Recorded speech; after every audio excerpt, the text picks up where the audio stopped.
तत्सम शब्द वे शब्द जो संस्कृत भाषा से हिंदी भाषा में आए हैं। मतलब क्या है कि जो शब्द पहले संस्कृत भाषा में थे, अब वो शब्द बाद में हिंदी भाषा में आए। ज्यों के त्यों का मतलब होता है जैसे संस्कृत में थे ऐसे कैसे वो हिंदी भाषा में प्रयोग किए जाते हैं।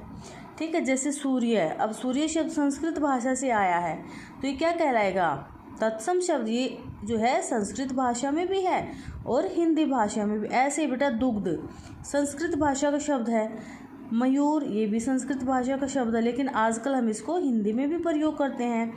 तो जो शब्द संस्कृत भाषा से हिंदी भाषा में आए हैं, ज्यों के त्यों मतलब बिना किसी बदलाव के।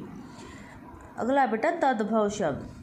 ठीक है बेटा, संस्कृत भाषा के वे शब्द जो कुछ परिवर्तन का मतलब होता है बदलाव, संस्कृत भाषा से जब वो हिंदी भाषा में आए तो हिंदी भाषा में आते आते बेटा उनमें कुछ बदलाव हो गया, उन्हें जो है हम तद्भव शब्द कहते हैं। जैसे सूरज, सोना, रात, दूध, मोर आदि। ठीक है बेटा, ये इन्हीं के रूप दे रखे तत्सम शब्द और तद्भव। जैसे तत्सम जो है सत्य है, उसका तद्भव रूप है सच, ग्राम का तद्भव रूप है गांव। ठीक है बेटा, उसके बाद है देशज शब्द, देश प्लस में जय। देश मतलब अपने ही देश में और जय का मतलब होता है बेटा पैदा होना या उत्पन्न होना। तो जो शब्द साधारण बोलचाल की बोलियों से विकसित होकर हिंदी भाषा में प्रयोग होने लगे हैं उन्हें देशज शब्द कहते हैं। जैसे पगड़ी, लकड़ी, थैला आदि। मतलब क्या है, जो अपने ही देश की अलग अलग बोलियों से थोड़ी सी विकसित होकर हिंदी में आए हैं। अगला बेटा विदेशज। तो देखो मतलब क्या है, विदेशज विदेश प्लस में जय, जो विदेशों से आए हैं, नाम से ही पता चल रहा है। ठीक है बेटा, तो देखो जैसे जैसे जो दूसरे देश के विदेशी जो है यात्री हमारे देश में आए हैं, ऐसे ही बेटा कुछ विदेशी भाषाओं, कुछ शब्द जो है विदेशी भाषाओं से आकर हिंदी भाषा में प्रयोग किए जाने लगे हैं, उन्हें विदेशी शब्द कहते हैं। जैसे कुछ शब्द हमने अंग्रेजी भाषा से ले लिए, कुछ शब्द फारसी भाषा से, कुछ चीनी भाषा से, कुछ पुर्तगाली भाषा से। ठीक है बेटा, ये हमारा विदेशी शब्द। उसके बाद आता है बेटा हमारा संकर शब्द। संकर दो भिन्न भाषा, भिन्न का मतलब होता है बेटा अलग अलग, दो अलग अलग भाषाओं के योग से बने शब्दों को संकर शब्द कहते हैं। ठीक है, जैसे रेलगाड़ी शब्द बेटा एक दो शब्दों के जोड़ से बना, रेल प्लस में गाड़ी।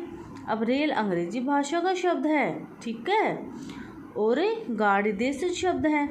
ठीक है बेटा, ऐसे ही अखबार वाला, अखबार फारसी भाषा का शब्द है और वाला हिंदी भाषा का शब्द है। ठीक है बेटा, उसके बाद आते बेटा रचना के आधार पर। तो जो रचना के आधार पर शब्द हैं वो तीन प्रकार के होते हैं बेटा, रूढ़, यौगिक और योग रूढ़ शब्द।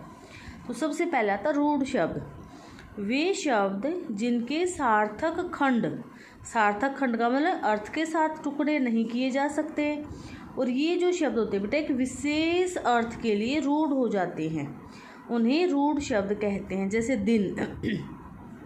अब दिन शब्द को अगर हम इसके टुकड़े करें दी प्लस में न, तो ना तो दी का कोई अर्थ है ना ही न का, तो इसलिए बेटा ये शब्द रूढ़ है।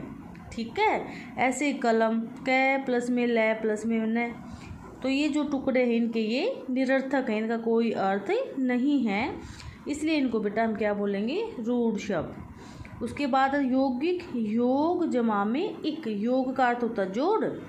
तो जो शब्द दो या दो से अधिक शब्दों या शब्दांशों के जोड़ से बने हैं वे यौगिक शब्द कहलाते हैं। जैसे प्रधान प्लस में मंत्री, प्रधानमंत्री। विद्या प्लस में आलय, विद्यालय। विद्या जो है अलग शब्द है, आलय अलग, दोनों को जोड़ने पर विद्यालय बनता है बेटा। तो इसका मीनिंग हुआ ना, विद्या का अर्थ होता पढ़ाई और आलय का अर्थ होता घर, तो इसका मतलब क्या होगा, विद्या के लिए घर। ठीक है बेटा, ऐसे ही प्रयोगशाला, जहाँ पर हम प्रयोग करते हैं, ठीक है, कोई भी एक्सपेरिमेंट करते हैं, शाला होता घर, जगह, प्रयोग करने की जगह क्या कहलाएगी, प्रयोगशाला। अगला बेटा योग रूढ़ शब्द, देखो यौगिक से ही बना है, योगी की तरह जो है ये भी दो शब्दों के मेल से बनता है, लेकिन इसमें क्या होगा बेटा, ये अपने सामान्य अर्थ को छोड़कर, जो इसका अर्थ होता है ना, उसको छोड़कर कोई विशेष अर्थ देती है। जैसे देखो, दशानन है, 10 प्लस में आनंद, 10 का मतलब होता है संख्या 10 और आनंद का मतलब होता है मुख। लेकिन दशानन जो है हम सिर्फ किसके लिए प्रयोग करते हैं, रावण के लिए। रावण को हम दशानन कहेंगे और किसी को नहीं कहेंगे।